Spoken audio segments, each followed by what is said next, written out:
And welcome to the Cincinnati Sports Scene podcast. This is episode number 123. I'm Dave. As always, I'm joined by my co-hosts Sam and Charlie. Together, we are bringing you the greatest and the latest sports news from the Cincinnati world. We would appreciate you hitting that like and subscribe buttons and also sharing with your friends to help us become the number one place for the latest Cincinnati sports news and information. Welcome back for another episode of the Cincy Sports Scene. We've got a packed show today, diving into all things Cincinnati sports. We'll talk about the Bearcats and what that means moving forward. Xavier's role, honor roll, I should say. The Reds here naming their opening day starter, and what does that look like moving forward? The Bengals had some news this week, and FC Cincinnati played 2 games, but the fun stuff happens a little bit later in the week that was. We're going to rank the greatest all-time players from each of our major teams here in the Cincinnati history, and then we're going to decide who deserves to be the top spot. So buckle up. It is going to be a fun one. So let's get started, gentlemen. How was your week? Pretty good. Can't complain. Yeah, it was a good week.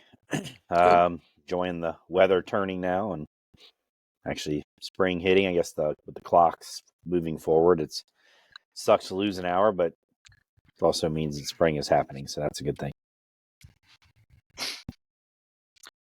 Yeah, let me throw this out there. Why does it have to happen at 2 a.m.? Why couldn't it happen at like 2 p.m. on a Monday when we can get off work? That's why it doesn't happen then, because nobody wants that to happen. I mean, the people that have power don't want that to happen. So. Oh, exactly. No. But I mean, wouldn't that just be, we're losing an hour. Instead of losing an hour of sleep, let's lose an hour of work time. I would be wholeheartedly in favor of that. But moving forward, let's just go ahead and get to the meat of the issue here. UC basketball, 2 losses. They were 54-49 to Kansas State, and then they lost to Oklahoma State 78-67. A couple of takeaways from that. To me, Wes's speech, right, after the Kansas State game, Mr. Tough Guy, blame it on me, I got to do a better job, yada, yada, yada. I mean, we heard that from him before. I heard it from him all season. Well, that's what I'm saying. Says all it after season, every loss. Right. And, it's just, to me, it's one of those things that Bob Huggins, I don't think, ever did that. McCronin never did that. This team is supposed to be tough, and that's what the UC fans expect from our teams. We don't want our coach being, having to come out here and act tough. We want our coach to, be tough and demand from his players. So, go ahead and, if you want to talk about that, you can. If you want to talk about the games, you can, because pretty much UC has to win the Big 12 tourney, and that's probably not going to happen. Not going to happen. I'd be surprised if they win. They play Oklahoma State on Tuesday. I'd be surprised if they win that game. I'd be more than surprised. Right. I think they're just done. They want to. Most of the guys want the season to be over, move on. I would guess a lot of these guys will not be back.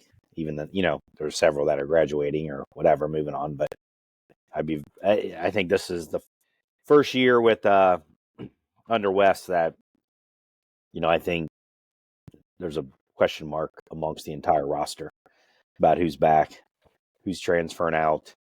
I think last year, which is why I was so optimistic about the team. I mean, he brought most of the team back. I mean, it doesn't happen in basketball anymore, in college basketball. Even the best teams lose a bunch of guys. No. If you look at the top teams, they got a lot of new guys on the team. So the fact that they were bringing a team back didn't have to, learn the system and whatever system they already knew didn't work because they were just awful to watch. I mean, their offense was one of the worst college offense I've watched in a long time. I watched a lot of the Duke North Carolina game yesterday. I watched the Alabama Auburn game yesterday, and those 4 teams would beat UC by 50. because I mean UC's not even a Division I college basketball team compared to those teams in terms of their offense. I mean, it's just so bad. So time to figure out what they're going to do. This is going to be Wes Miller's. This is it for him. He's got one more year, prove it. I mean, the buyout goes down enough that I think he'd be gone after this year. I mean, I saw NC State just fired their coach, and he made the Final Four last year. And his buyout was $7.5 million. Yeah, so that's Miller's buyout will be like 4 or 4.5. So he's got 1 year, put it up or shut up, and then they move on. Yeah. I mean, speaking of that, I know that's not around here, but what the heck is NC State thinking? So they wanted to fire him last year. Yeah, they did, I guess. And they went on that run, and that's right. I mean, you can't after that run, you can't. That is true. I forgot about that. They were under 500 this year, so I mean, I mean, it makes sense. I think I'd take him right now as UC's coach, Kevin Keats. I think he's a really good coach.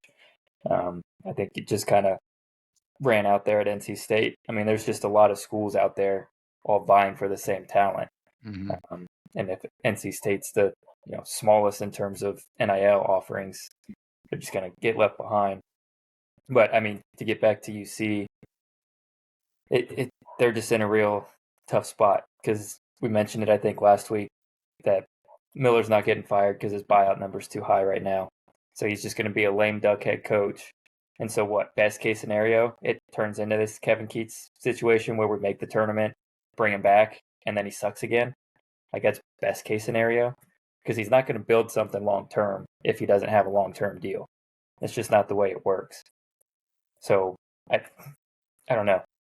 This is if they don't move on from him this offseason, it sets the program back 3 years because next year is a lame duck year, and then you figure 2 years for a new coach to come in.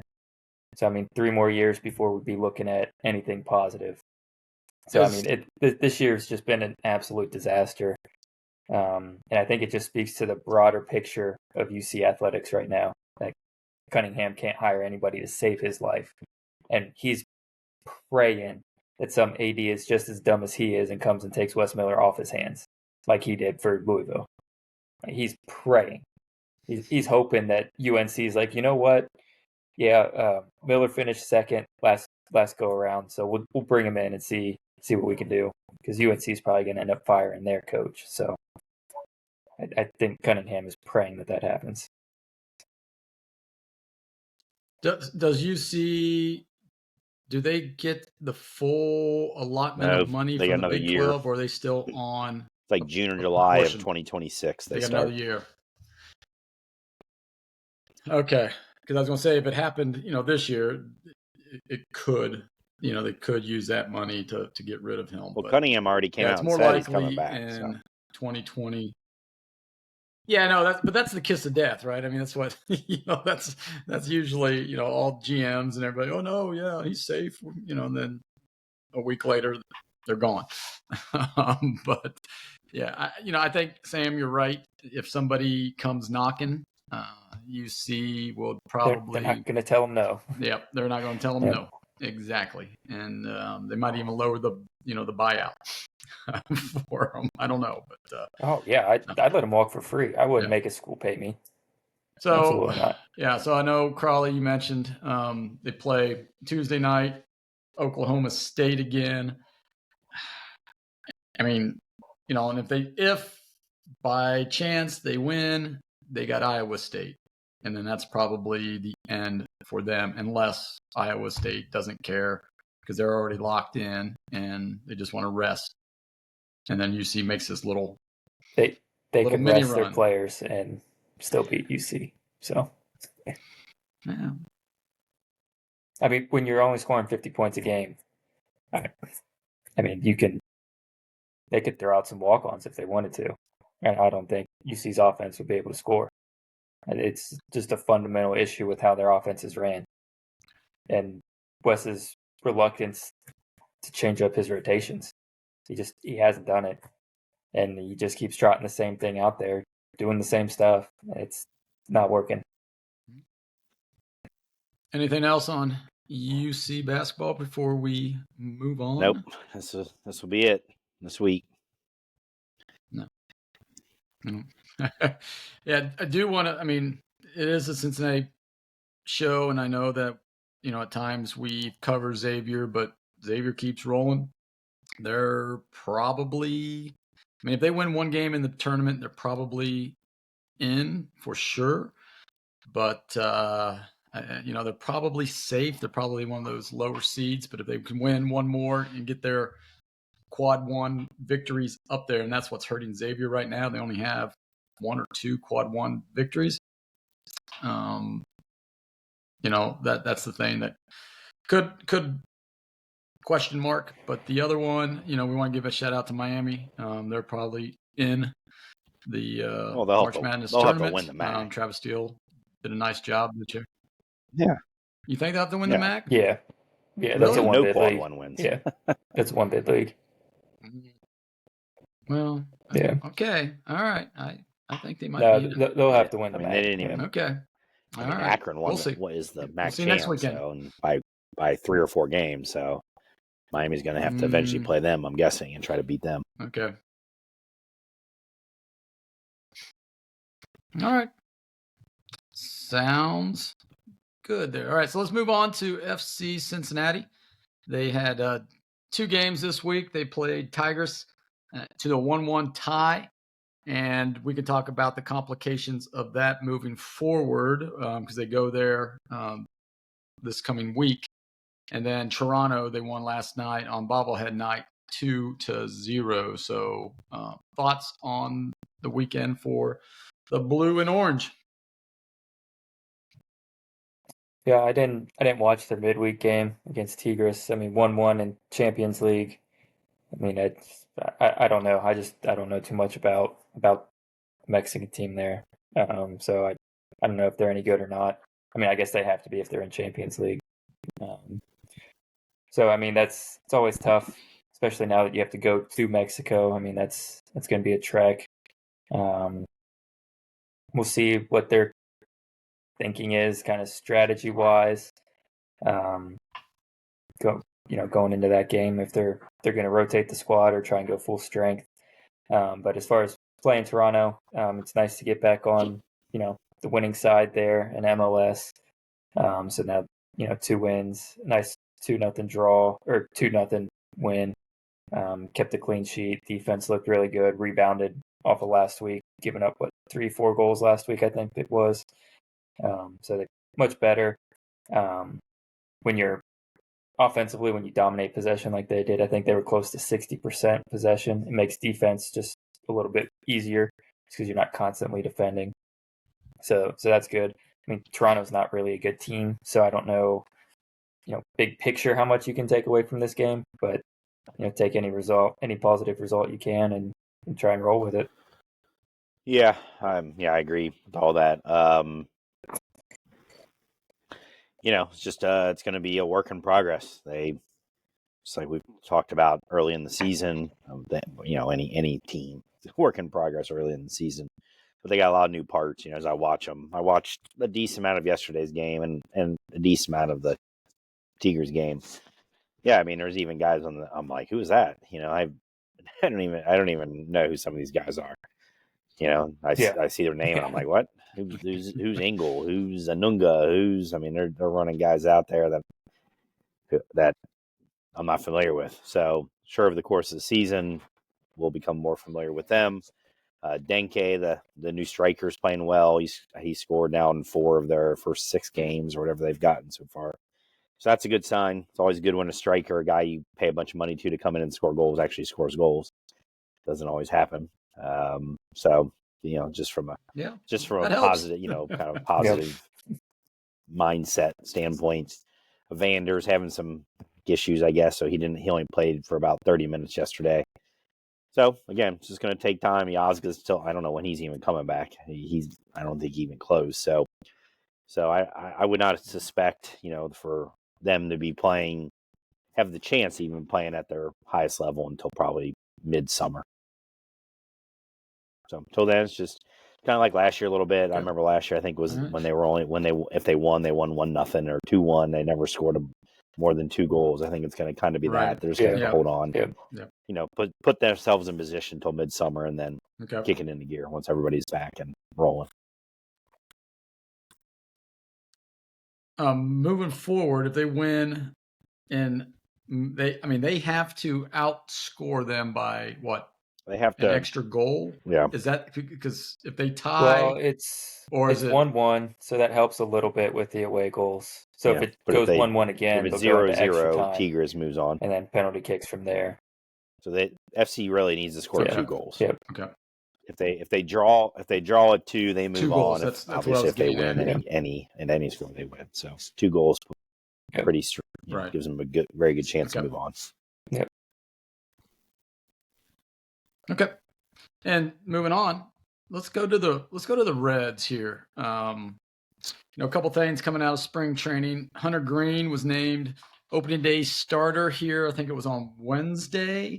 And then yesterday, Francona released the rest of the rotation, which, doesn't surprise us as far as who is in there. I think the one spot, the number 5 spot, still up in the air. But after Green, Lodolo is started for 2. Nick Martinez is slated at the 3rd spot. And then Brady Singer is slated at the 4th spot. So that leaves the 5th spot. And, we talked about that last week on our show about Andrew Abbott. If he is healthy enough to start on opening day, if he's going to be with the club or if he's going to be sent down just to get an extra, start or 2 to make sure that he's ready. Graham Ashcraft is in the mix for the 5th spot. And, and then we have, Connor Phillips, Chase Petty. Those are probably the only other 2 names that could be viable for the 5th spot. But thoughts on Hunter Green's opening day nod and the rotation as it is right now.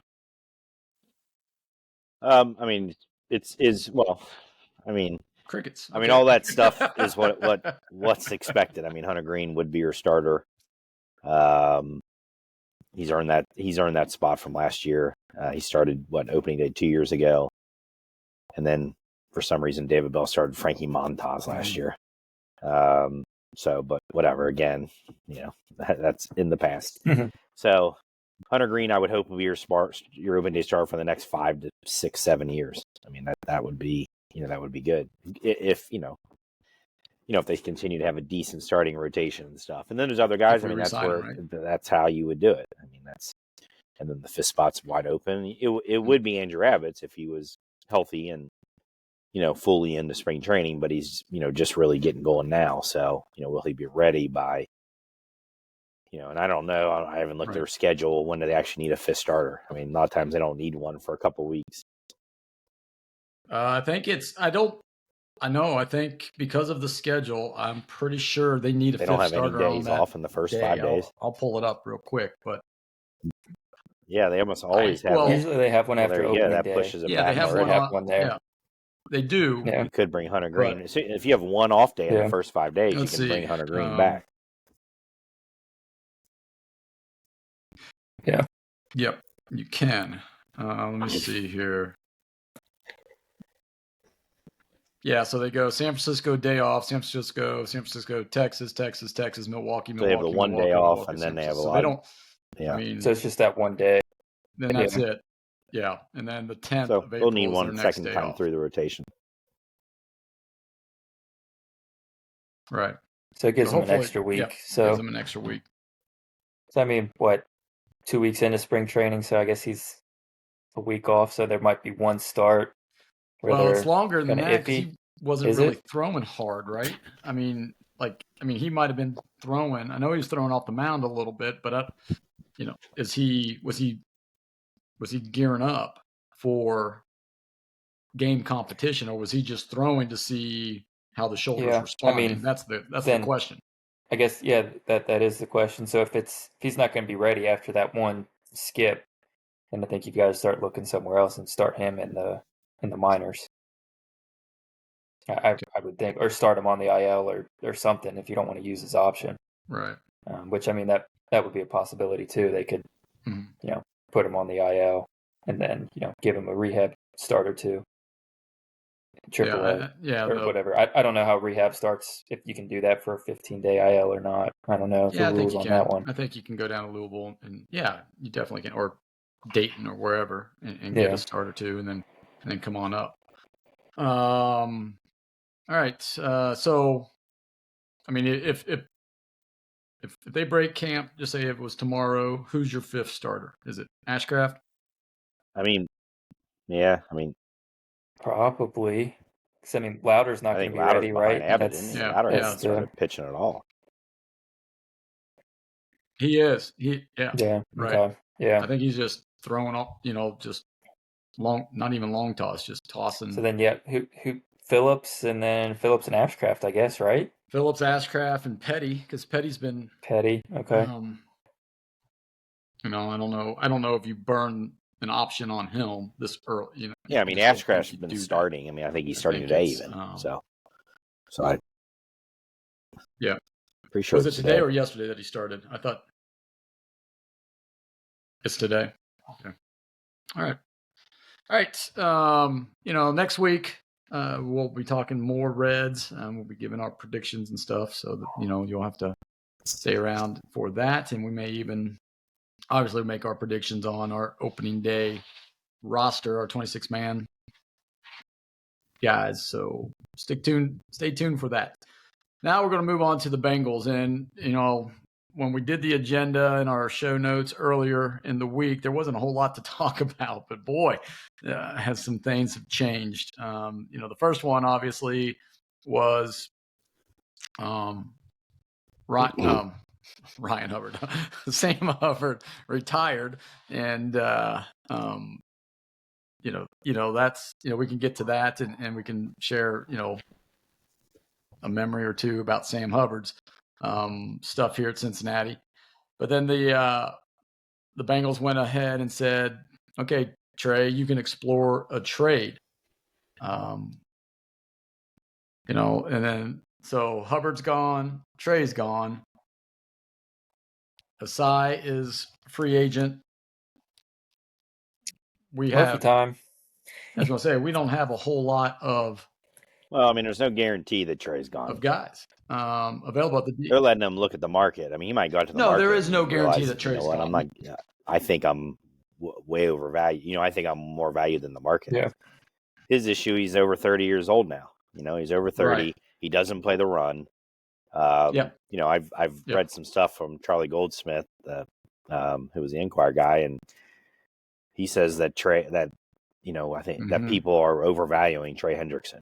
He's basically a one-trick pony, which is rush the passer, and what you need. But he doesn't do. He had 33 tackles this year, 17 and a half sacks. I mean, he doesn't play anything but pin his ears back and rush the passer. So, do you pay? I mean, I think it's what's going to happen is he's going to say Max Crosby and Myles Garrett, which has happened the last 2 days, and those guys are over $35 million now. Garrett $40 million today. And say, wait a minute, I've got as many sacks as those guys, but there isn't one GM or head coach in the league that'll tell you he's as good as Myles Garrett or Max Crosby in terms of as an overall defensive player. So I would not pay him $35 million. No way. So no. And then, when I first saw that they were allowing him, I was annoyed with it. But I've calmed down a little bit, just because I think it will help Trey kind of see what his value actually is out there. Because any team that trades for him is going to sign him to an extension, so that's going to be talked about as part of the trade. So he's going to know what he's going to get, and he can take that. I'm assuming he would have to give that information to the Bengals in order for him to make the trade. I guess. Yeah. So then they could go. Yeah. No. And say, hey, we like that. We'll sign you to that. Right. Do you want to stay? Yeah. So, I mean, I don't think it's a certainty that he's gone. I think it's more likely that he's gone than he returns. I'd probably say close to 60-40 that he leaves versus stays. But I'm not as upset by it as I was when I first heard the news, especially now that I see Garrett just re-signed with Cleveland, signed an extension. I mean, he just wanted to get traded 2 weeks ago. Yeah, and Garrett. Then we throw him the money he wants. Right, yeah. I thought the exact same thing. Winning's not that big a deal Garrett was anymore. all about winning. Well, not anymore. So go ahead and have your 3-14 seasons for the next couple of years. Yeah. Yep. And with all the money going to Watson and now Garrett, Cleveland's going to be, because their fan base is getting frustrated with the Haslams, just like our fan base is getting frustrated with the Browns. At least the Haslams are throwing money around. They are, because they've got, it's not their only form of business, right? Yep. But so the Garrett contract, how does that impact Jamar's contract, right? The guarantees, the guaranteed, the bonus signings, all those things. Does that play at all? Yeah. Did his contract make him the highest paid non-quarterback? Yes. $40 million a year. So then, I mean, Jamar's price just went up again. That's what I'm saying. Yeah. And the Bengals should have. I mean, we've said this. We said it. They should have signed him $20 million cheaper. I know. If they'd have signed him last year, but no, they didn't want to. But the Bengals, this is how they operate. Do the Bengals stuff, right? They wait. I don't know why anybody even talk about this. And it's just going how to bite them in the butt. They will not change. So I don't, and they don't make me more optimistic. Believe me. No. This. There are way too many. There are way too many things that this team has to do to be able to compete in the AFC, and all things that they don't like to do. They don't like to. They don't draft well. Yeah. Which they need to do. But they did. They don't like to throw money, like guaranteed money, and do these big contracts to players who are veteran. This level of veterans. They don't like to do that. So so we'll see. They're gonna have to. If they do not break out of character, I will tell you right now, they are not winning any Super Bowl. No, I agree. And Burrow may be gone. Well, I mean, Burrow also has may have the Myles Garrett thing. He might talk a good game about winning, but when he's $55 whatever $1 million he gets paid, he might talk more. So.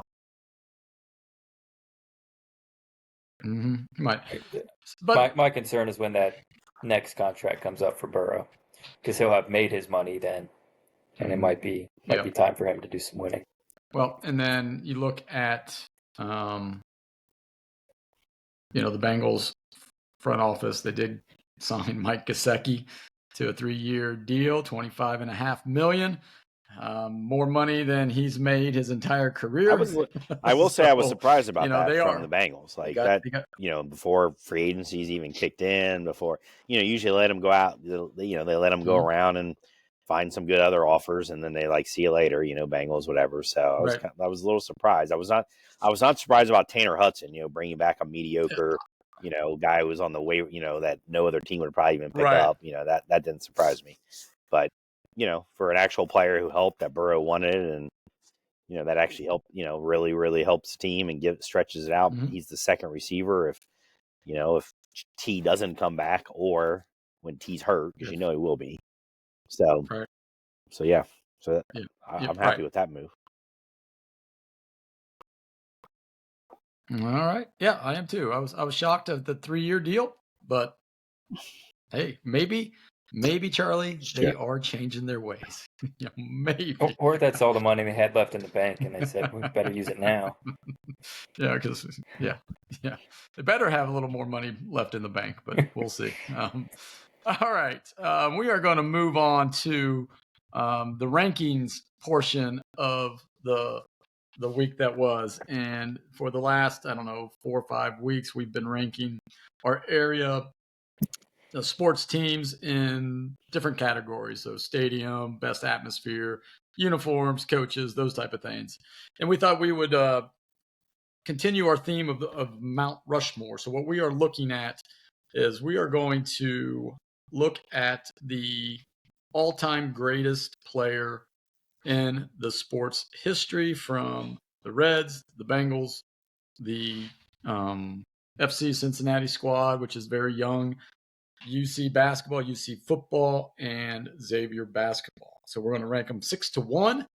And then at the end of each of our rankings, we will try to come up with a ranking based on everybody's selections. So without further ado, sure. Crawley, So you want to I'm giving lead us you all off? 6 of them. 6-1. All right. Okay. Yep. So put them in. So I put 6-1, UC football 6 with Desmond Ritter. I had a little kind of went back and forth with who the best player was. You got a few options there. I went with Ritter. He's number 6. I went with Xavier basketball with David West as the 5th. I went Lucho Costa as the best FCC player ever, and I put him 4th. And then there was a big gap. Like the next 3. Really, there was a gap, big gap from 4 to 3 for me, and then 3-2 were really close. I kind of went back and forth on 3 and 2, and then there's another big gap, and then you get the 1 for me. Mm-hmm. So my 3 is Anthony Munoz for the Bengals, only Hall of Famer, Bengals history, and true, that's right, you're right. Can't say that anymore.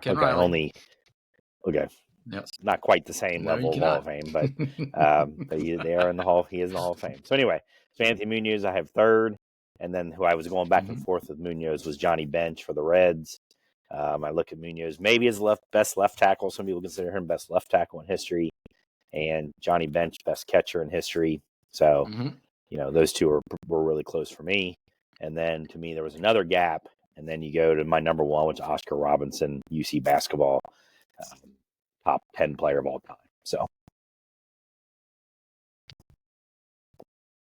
yep. All right, Sam. Yep, mine's very, very similar to Crawley's, slightly different order. My number 6 actually put Acosta, FCC at 6, just because the years weren't there. He was only here 3 years. Won an MVP. FCC is still relatively new. It's the only reason why I had him at 6. 5, UC football. I went with Sauce Gardner. Just think pure talent-wise, he was the best player that UC's ever had. Kind of showed up. He was the top 5 pick. I think he was number 5 overall. Highest draft pick they ever had. So that's kind of why I leaned that way for him. Xavier basketball 4, I had David West there as well. 3, Anthony Munoz. 2, Johnny Bench. And 1, Oscar Robertson. So very similar to Crawley's. Yep. And mine is real similar, except for I had a couple of different players. My 6th was, I was going back and forth between David West and Byron Larkin, and I went with Larkin just because I know he's a one-trick pony when scoring, but I just think I don't know. I just went with Larkin. That was just me. I can be okay with being convinced West was the better player, which he probably was all around. And then UC football, I had a hard time because I really didn't follow UC football until the last couple of years. And so I was, polling some of my friends who went to UC, watched UC a lot. And the one name that kept coming up over and over again was Greg Cook. And if you ask people that know the program from late mid-60s to now, they probably would say he is the best player to come out of UC. And granted, he doesn't have the stats that Ritter has or Gaduli, but as far as just pure talent, and he would have been our starting quarterback here in Cincinnati if he didn't blow out his shoulder. So I went with Greg Cook for my number 5th. And then the 6th was Acosta, and then Munoz, Bench, and Oscar. All right, so now I guess we can all agree that, our 1, 2, and 3 are all the same. So that would be Oscar, Bench, and then Anthony Munoz. So then we need to come up with 4, I would argue 5, that since none of us 6. agreed on the UC football player, they should be 6, whoever we choose. That tells you right there that we don't consider them to be as that good. are as good as the others. Yeah. Okay. All right. I'm good with that, and I'm good with. And the reason I went with Acosta over West is that Acosta was an MVP of the league. So, and Xavier had a lot more history on its side than FC Cincinnati. As a matter of fact, FC Cincinnati was awful for those 3 or 4 years before Acosta showed up, and he shows up, and within 2 years they won. They were the best team in the league. So that's maybe part of why I put him above West, but I don't, or Larkin, even Larkin. I'd have no problem putting, flip flopping those two. So.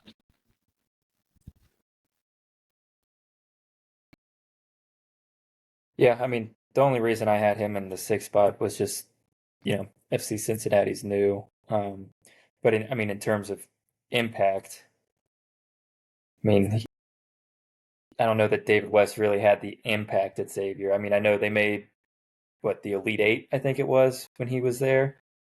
Regional finals, his senior year, I think, or his last year there. I don't know if he stayed all 4. Yeah, I think he did back then. And he was a decorated player. But I don't think he was. Did he win the National Player of the Year? I don't think he won that. I don't think he did. So you take the MVP, All-American. Yeah. And the only reason I went West over Larkin was because West then played in the pros too. And he had a pretty successful pro career. So that was kind of the differentiator there. I did not do any pro things, just because it was all about the team, the history of that team. That's why. And I went with Larkin just because to me, when Pete Gillen arrived, he had Larkin at his disposal. And I know, talking to a few Xavier followers and people that are close to the program, Larkin was out to get his. But I just thought that watching him play when I did and seeing the amount of speed, and he could get his shot off anytime, anywhere.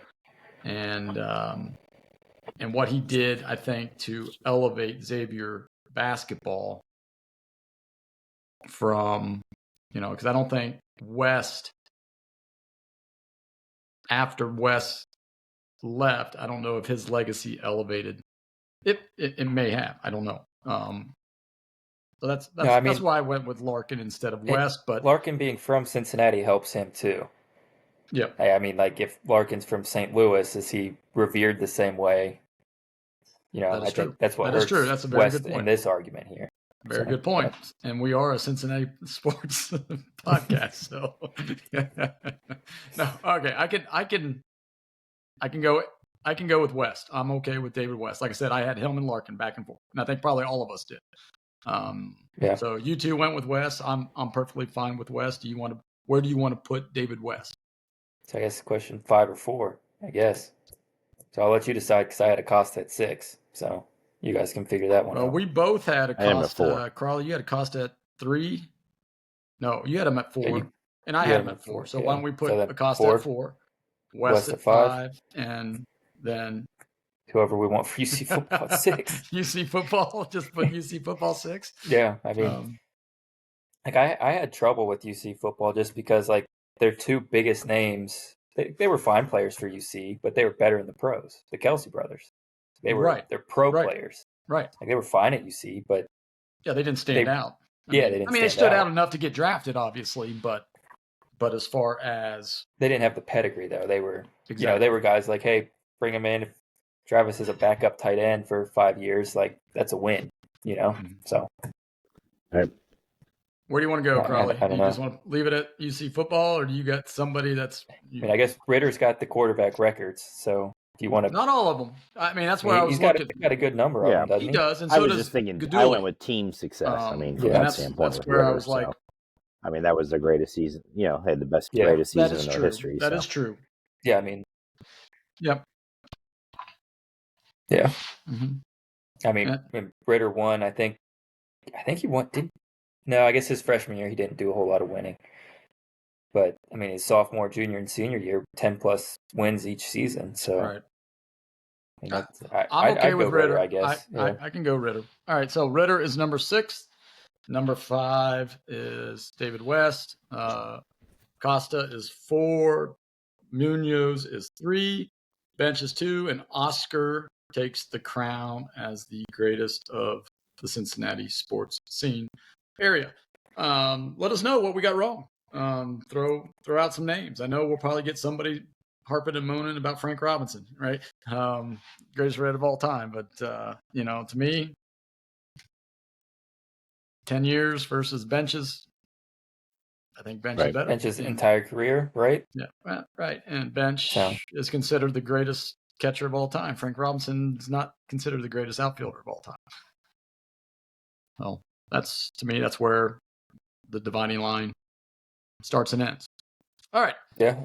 Bench won more too. So, So let us. Teams were more successful. Yep. Let us know in the comments. You can find us on YouTube and on Instagram and Twitter at Cincy Sports Scene. So let us know what we got right or wrong. All right. Moving on to our